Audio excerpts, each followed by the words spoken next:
আসসালামু আলাইকুম, আশা করি সবাই ভালো আছেন। আজকে সকালের নাস্তার জন্য আমি এখানে ডিম ভেজে নিচ্ছি। ডিম ভেজে নিয়ে এখানে আমি সবজি কিছুই রান্না করবো। তো ডাল দিয়ে, দুই ধরনের ডাল দিয়ে এখানে দেখতে পাচ্ছেন সব কিছু রেডি করে রাখছি।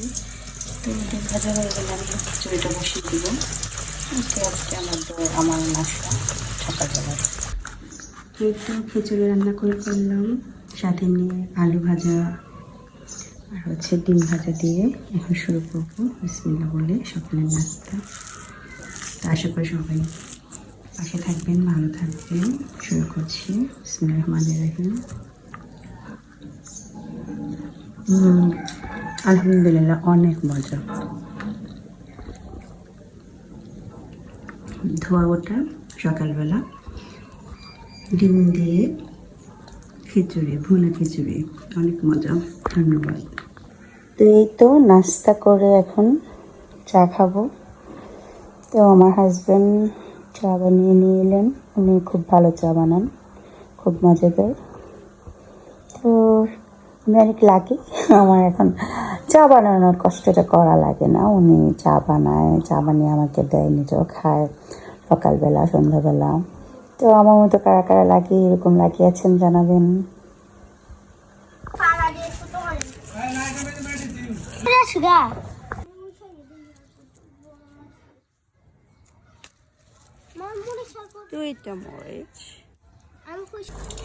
তো দেখি আপনাদের ভালো বাড়িতে কি মাছ নিয়ে যাচ্ছে।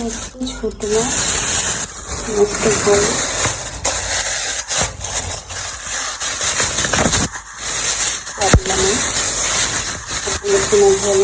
জানাবেন।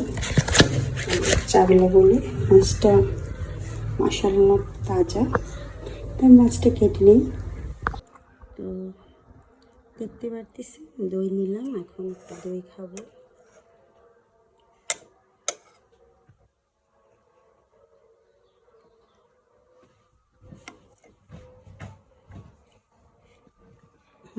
দইটা অনেক মজার।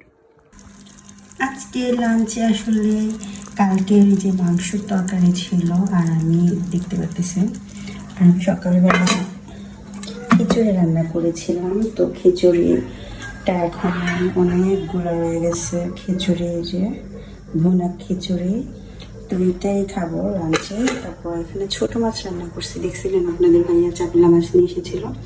তো এটা রান্না করে রেখে দিচ্ছি, রাত্রে ভাত রান্না করব, তো খাবো।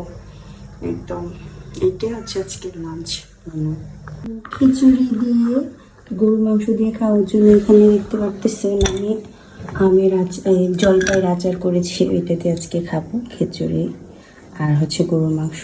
তো মজাদার হবে, ভালোই লাগবে। আজকে লাঞ্চ ব্রেকফাস্ট একই, কারণ খিচুড়ি অনেক বেঁচে গেছে, তো আর রান্না করি নাই।